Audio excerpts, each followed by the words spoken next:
कि संविधान सभा में जब इस बात पे चर्चा हुई कि अब अंग्रेज जाने वाले हैं, अब हमें अपनी सरकार चुननी है, तो वोट का अधिकार किसको मिलना चाहिए। ज्यादातर संविधान सभा के सदस्य ये चाहते थे कि वोट डालने का अधिकार केवल जो इनकम टैक्स देते हैं उनको मिलना चाहिए, जो ग्रेजुएट हैं उनको मिलना चाहिए, जो बड़े जमींदार हैं उनको मिलना चाहिए। अब सोच के देखो, अगर डॉक्टर बाबा साहेब अम्बेडकर चुप रह जाते और संविधान सभा की उस बात को मान लेते, तो भारत में चूंकि मनुस्मृति की वजह से, जो मनुस्मृति में पाबंदी लगी हुई थी दलित के, आदिवासी के, पिछड़े वर्ग के पढ़ने पर, महिलाओं के पढ़ने पर, तो हमारे लोग ग्रेजुएट कहाँ से बनते। इसका मतलब हमें वोट का अधिकार नहीं मिलना था। हमें व्यापार करने का अधिकार नहीं था तो इनकम टैक्स पे ही कहाँ से होते, तो हमें वोट का अधिकार नहीं मिलना था। हमें प्रॉपर्टी का अधिकार नहीं था तो हम जमींदार कैसे बनते। तो इसका मतलब वो संविधान सभा देश के 95% लोगों को वोट का अधिकार देना ही नहीं चाहती। अगर हमें वोट का अधिकार नहीं मिलता, बाबा साहब नहीं लड़ते, तो क्या कोई सांसद विधायक हमारे घर आता। आज वोट मांगने बड़े से बड़ा नेता हाथ जोड़ के आता है ना, उस वोट की वजह से आता है। ये हमारी गलती है कि हम उस वोट की वैल्यू नहीं समझ रहे। क्योंकि डॉक्टर बाबा साहब अम्बेडकर संविधान सभा के सामने अड़ गए और उन्होंने कहा कि केवल इनकम टैक्स पेई को या ग्रेजुएट को या जमींदार को नहीं, भारत में रहने वाले सभी लोगों को, चाहे मजदूर हो, किसान हो, पढ़ा लिखा हो, अनपढ़ हो, अमीर हो, गरीब हो, कोई भी हो, स्त्री हो या पुरुष, सबको वोट का अधिकार मिलेगा और सबकी वोट की कीमत बराबर हो। अगर डॉक्टर बाबा साहेब अम्बेडकर जी ने शिक्षण संस्थानों के अंदर हमारा रिजर्वेशन न दिया होता, तो हमारे लोग ना वकील बन पाते, ना डॉक्टर बन पाते, न इंजीनियर बन पाते, न जज बन पाते, न कलेक्टर बन पाते, IAS, IPS, doctor, engineer, collector, scientist, professor कुछ भी नहीं बन पाते। आज भी हम गुलामी कर रहे होते, बिना पैसे के काम कर रहे होते, काम के बदले में पैसे मांगते तो पीछे लात खाते। अगर इस हजारों साल की गुलामी को किसी ने तोड़ा है तो अकेले डॉक्टर बाबा साहेब अम्बेडकर ने तोड़ा है। और आज हमारे लोग बाबा साहेब के दिए रिजर्वेशन से इंजीनियर बनते हैं, डॉक्टर बनते हैं, कलेक्टर बनते हैं, साइंटिस्ट बनते हैं, प्रोफेसर बनते हैं और बाबा साहब को भूल जाते हैं। ऐसे लोग समाज के साथ गद्दारी कर रहे हैं। जो लोग हमारे निगम पार्षद बनते हैं, जिला परिषद जीत के जाते हैं, एमएलए बनते हैं, एमपी बनते हैं, मंत्री बनते हैं, जज बनते हैं, वो लोग अगर समाज के दुख तकलीफ को दूर करने का प्रयास नहीं करते तो वो समाज के साथ भी गद्दारी कर रहे हैं और बाबा साहब के संविधान के साथ भी गद्दारी कर रहे हैं। हमारी आपकी जिम्मेदारी बहुत महत्वपूर्ण है। जब तक कांग्रेस मजबूत थी, आज बहुत से लोग कहते हैं ना कि डॉक्टर बाबा साहेब अम्बेडकर जी ने कहा था कि कांग्रेस के 54 के भी मेंबर मत बनना। आपने सुना होगा, बहुत से लोग इस बात को बोलते हैं, लेकिन वो इतिहास को जानते नहीं है, पढ़ते नहीं है। बाबा साहब ने किस वक्त ये बात कही थी, पहले ये तो देख लो। तब कही थी जब डॉक्टर बाबा साहेब अम्बेडकर कांग्रेस के अधिवेशन में कांग्रेस से ये करवाना चाहते थे कि आप जाति खत्म करने के लिए काम कीजिए, आप हमारे लोगों को भी उनका हक अधिकार दीजिए। तो उस वक्त कांग्रेस ने, उस वक्त की कांग्रेस ने उसको एजेंडे में नहीं लिया था, इसलिए बाबा साहेब अम्बेडकर जी ने ये बात कही थी। लेकिन बाद में उसी कांग्रेस ने उसको एजेंडे में भी लिया। जब संविधान सभा बनी, संविधान बनाने की ड्राफ्टिंग कमेटी बनी, तो उसी कांग्रेस ने डॉक्टर बाबा साहेब अम्बेडकर जी को संविधान की ड्राफ्टिंग कमेटी का चेयरमैन बनाया और बाबा साहेब ने स्वीकार किया। क्यों स्वीकार किया? बाबा साहेब ने इसलिए स्वीकार किया कि अगर मुझे ड्राफ्टिंग कमेटी का चेयरमैन बना रहे हैं तो मैं भारत का संविधान जब ड्राफ्ट करूंगा तो अपने लोगों के हक और अधिकार सुनिश्चित कर पाऊंगा।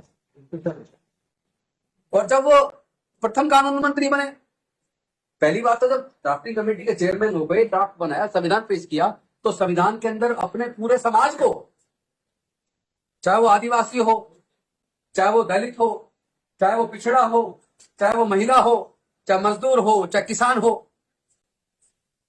लेकिन ये अकेले डॉक्टर बाबा साहेब अम्बेडकर की काबिलियत थी कि उन्होंने सबको बराबर कर दिया, सबके सारे रास्ते खोल दिए।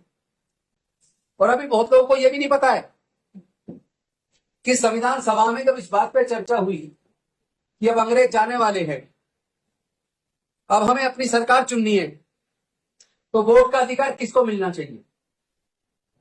ज्यादातर संविधान सभा के सदस्य ये चाहते थे कि वोट डालने का अधिकार केवल जो इनकम टैक्स देते हैं उनको मिलना चाहिए, जो ग्रेजुएट हैं उनको मिलना चाहिए, जो बड़े जमींदार हैं उनको मिलना चाहिए।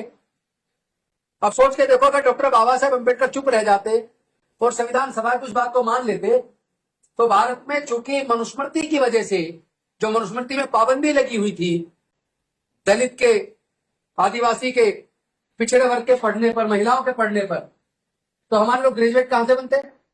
इसका मतलब हमें वोट का अधिकार नहीं मिलना था। हमें व्यापार करने का अधिकार नहीं था तो इनकम टैक्स पे ही कहां से होते? तो हमें वोट का अधिकार नहीं मिलना था। हमें प्रॉपर्टी का अधिकार नहीं था तो हम जमींदार कैसे बनते? तो इसका मतलब वो संविधान सभा देश के 95% लोगों को वोट का अधिकार देना ही नहीं चाहती। अगर हमें वोट का अधिकार नहीं मिलता, बाबा साहब नहीं लड़ते, तो क्या कोई सांसद विधायक हमारे घर आता? आज वोट मांगने बड़े से बड़ा नेता हाथ जोड़ के आता है ना, उस वोट की वजह से आता है। ये हमारी गलती है कि हम उस वोट की वैल्यू नहीं समझ रहे।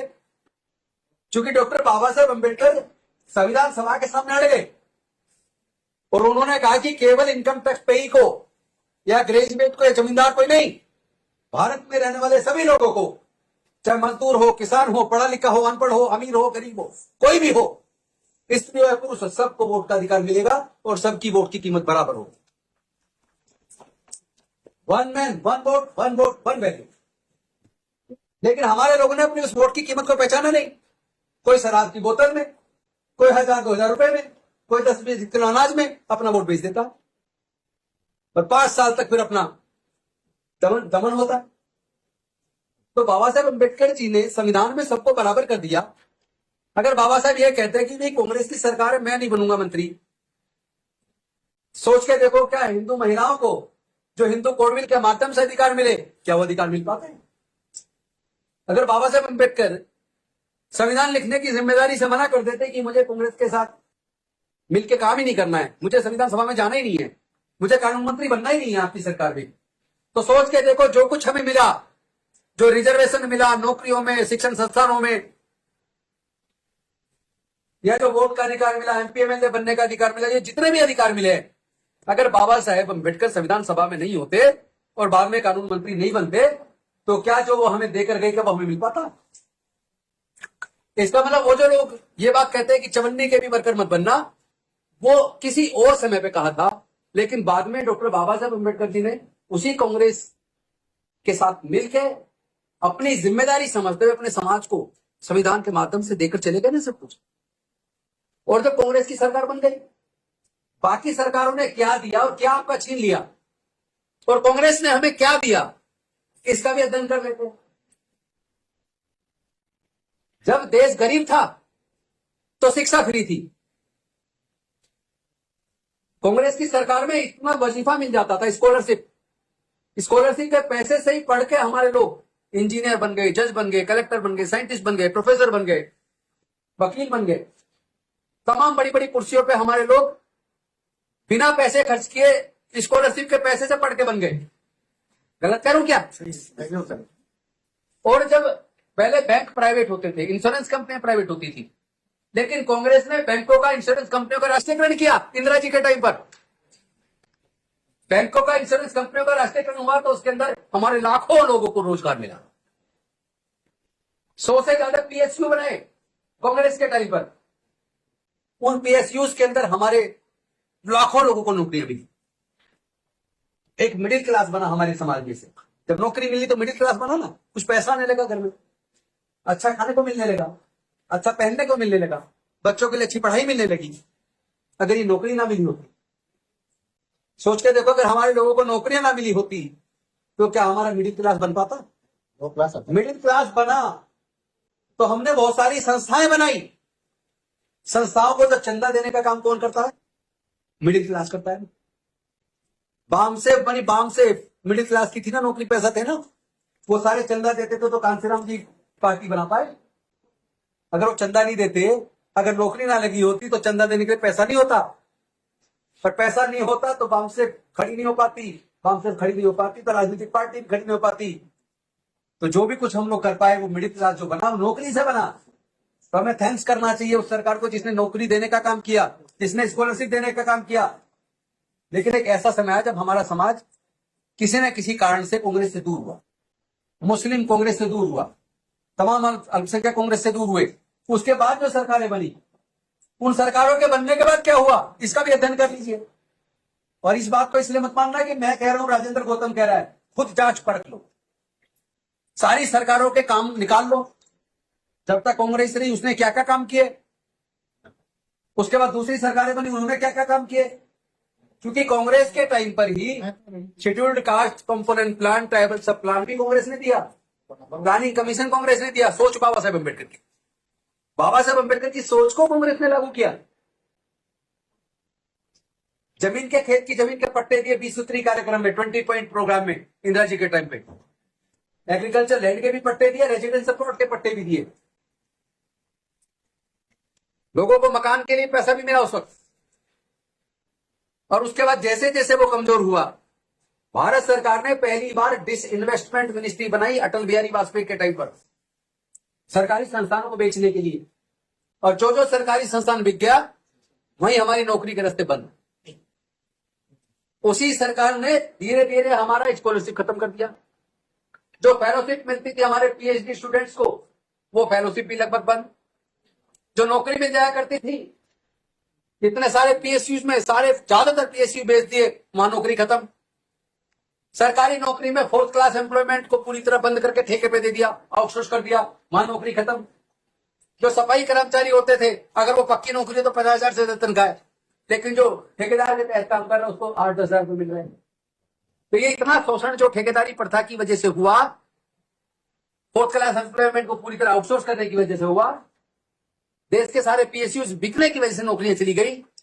आज सरकार ने रेलवे आधे से ज्यादा बेच दिया, एयर इंडिया बेच दिया, एयरपोर्ट बेच दिए, आपकी पेट्रोल कंपनियां बेच दी, गैस कंपनियां बेच दी, आधे से ज्यादा बैंक बेच दिए, इंश्योरेंस कंपनियां बेच दी, आपके बंदरगाह बेच दिए, कितने सारे पीएसयूज इन सरकारों ने बेच दिए। तो ये क्या हमारी जिम्मेदारी नहीं है कि सरकारों का अध्ययन करें, सरकारों का तुलनात्मक अध्ययन करें कि कांग्रेस की सरकार के टाइम तक क्या मिला और जब से कांग्रेस की जगह दूसरी सरकारें आई तब क्या मिला। कांग्रेस के सरकार के टाइम पे हमारा क्या छिन गया और दूसरी सरकारें आने के बाद क्या हमारा छिन गया। जब इसका तुलनात्मक अध्ययन करोगे, कंपैरेटिव स्टडी करोगे, तो पता चलेगा हमने क्या खोया और क्या पाया, किस सरकार ने क्या दिया, किस सरकार ने क्या छीन लिया, तब पता लगेगा। इसलिए किसी के कहने में आने की जरूरत नहीं है। आज वो सामाजिक न्याय की लड़ाई जो कभी डॉक्टर बाबा साहेब अम्बेडकर जी ने, फूले जी ने, साहू जी महाराज ने लड़ी, उसी सामाजिक न्याय की लड़ाई को जिसको बाद में मानवर कांसीराम साहब ने भी लड़ा, आज पूरे देश में उस सामाजिक न्याय की लड़ाई को जाति की गणना, शैक्षणिक और आर्थिक सर्वे, डाटा कलेक्ट करना, समाज का एक्सरे करना, किसको क्या मिला, किसको नौकरी मिली, कौन कितना पढ़ पाया, किसकी पढ़ाई छूट गई, किसको प्राकृतिक संसाधनों में कितना हिस्सा मिला, किसकी हकमानी हुई, ये सारा का सारा जब जाति की गणना होगी, सोशियो इकोनॉमिक एजुकेशनल सर्वे होगा, डाटा कलेक्ट होगा, तब सरकार को इन सभी वर्गों के विकास के लिए योजना बनाने में मदद मिलेगी। तो इस सर्वे की लड़ाई को, जाति की गणना की लड़ाई को कौन लड़ रहा है? कौन लड़ रहा है? अकेले राहुल गांधी से क्या कोई दूसरा राष्ट्र का बड़ा नेता जिस लड़ाई को लड़ रहा हो? कोई दूसरा है? जिस बात को कभी कांसीराम साहब कहते थे, जिसकी जितनी संख्या भारी उसकी उतनी हिस्सेदारी। आज राहुल गांधी कह रहे हैं जिसकी जितनी संख्या उसका उतना हक। और कोई नेता कर रहा हो तो बता दो। तो जिस मामले में, जिस मुद्दे पर लड़ाई लड़ने से हमारे लोगों के अधिकार मिलते हों, जिससे हमारे हित सुरक्षित होते हो, जो नेता मोदी जी की आंख में आंख डाल के कहता हो इसी सदन में तुमसे ही गणना करवाएंगे और अपने लोग का लेके रहेंगे, तो आज क्या उस आदमी को हम अकेला छेड़ दें, उस नेता को? आदरणीय मल्लिकार्जुन खड़गे जी, आदरणीय राहुल गांधी जी जिस सामाजिक न्याय की लड़ाई को मजबूती के साथ लड़ रहे हैं, मैं ये पूछ रहा हूं, राजनीतिक पार्टी की बात भी छोड़ दीजिए, सबसे पहले जरूरत हमारे समाज के हक और अधिकार की है। तो जो राजनीतिक पार्टी और जो नेता हमारे समाज के हक अधिकार के लिए लड़ेगा, क्या हमें उसको मजबूत करना चाहिए कि नहीं करना चाहिए? करना चाहिए ना। इसीलिए हम लोग आज पूरे देश में जाके राहुल गांधी जी को ये बता रहे हैं कि राहुल जी, आप इस सामाजिक न्याय की लड़ाई को लड़ो, हम आपको कमजोर नहीं होने देंगे। पूरा पूरा हमारा अनुसूचित जाति, जनजाति, पिछड़े वर्ग आपके साथ खड़े हैं। आपको डरना नहीं है, रुकना नहीं है, झुकना नहीं है। ये जितना मर्जी ईडी, सीबीआई, इनकम टैक्स जो मर्जी लगा दे, और जो इलेक्शन कमीशन आजकल जो बीजेपी की जेब में जाता हुआ दिखता है, उससे भी लड़ाई लड़नी पड़ेगी। ईवीएम के खिलाफ भी लड़ाई लड़नी पड़ेगी। जिस तरह कांसीराम साहब ने कहा था, अपनी वोट की रक्षा ऐसे करो जैसे अपनी बहू बेटी की इज्जत की रक्षा करते, इसी तरह अपनी वोट की भी हमें रक्षा करनी पड़ेगी। कई मोर्चे पे लड़ाई लड़नी है, लेकिन उससे बड़ी लड़ाई हमें अपने खुद के अंदर लड़नी है। वो है शेड्यूल्ड कास्ट में अंदर जातियों में जाति बनकर जो आपस में लड़ रहे हैं ना, इसको खत्म करना पड़ेगा। जब तक हम अपनी जातियों में बटे रहेंगे, एक तरफ तो हम कहते हैं जाति की वजह से हमारा उत्पीड़न होता है, कहते नहीं, और सच भी है कि हमारा उत्पीड़न किस वजह से होता है? जाति की वजह से। जब जाति इतनी खराब चीज है, उसकी वजह से उत्पीड़न होता है, तो भाई कम से कम शेड्यूल्ड कास्ट की सारी जाति इकट्ठे तो हो जाओ। फिर है तो हमारा एक ही खून भाई। हमारे अगर इतिहास में जाकर अपने ढूंढेंगे हमारे फोर फादर कौन थे, तो हमारा सबका एक खून। बेशक अलग अलग काम करते थे, जाति कई बाद में बना दी, जाति बांटने वाला चालाक आदमी था, पर आज हमें अकल है कि अब तो कम से कम एकजुट हो जाओ, अब तो आपस में भाईचारा बनाओ, अब तो एक दूसरे के दुख दर्द में शामिल हो, अब तो एक दूसरे की ताकत बनो। हम लोग एक दूसरे की ताकत बनेंगे तो ताकत बनेगी। और हम अगर ये कहेंगे मदिगा को पीछे कर दो, माला को आगे कर दो, माला को पीछे कर दो, मदिगा को आगे कर दो, वाल्मीकि को इधर कर दो, अरे भाई हमारा सबका खून एक है, हमारे सबके मुद्दे एक है, हमारा दुख दर्द एक है, तो हम लोग फिर मिलकर लड़ेंगे ना, एकजुट होकर लड़ेगा। अरे क्यों होकर लड़ेगा? तो लड़ेंगे ना, हम लड़ेंगे। नेशनल दस्तक की आपसे गुजारिश है कि अगर इसको बचाना चाहते हैं तो नेशनल दस्तक को सब्सक्राइब करने के लिए रेड कलर के सब्सक्राइब बटन को दबाएं, फिर बेल आइकन की घंटी दबाएं। नेशनल दस्तक को बचाने के लिए बहुत जरूरी है कि हर खबर को शेयर करें, लाइक करें, कमेंट जरूर करें।